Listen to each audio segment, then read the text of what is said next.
15 linggo na lamang po bago ang inaabangang pagdating sa Pilipinas ni Pope Francis. Pero bago yan, maaari na ring magbasa tungkol sa buhay ng Santo Papa sa pamamagitan ng comics na pinamagatang A Pope Named Francis. Ayon sa Communication Foundation for Asia o CFA, 30,000 kopya na ng comics na ito ang kanilang nailimbag. Tampok dito ang buhay ng Santo Papa mula pa nang siya'y nasa kolehiyo. Punong-puno raw ng aral ang comics at kapupulutan ng magagandang asal. Sa ngayon, nasa wikang Ingles ito pero magkakaroon din daw ng Tagalog version.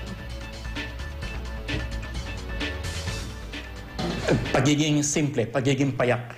Yan ang gusto namin na pagdating niya rito, people look at him and accept him as somebody na kakampi natin, kasama natin.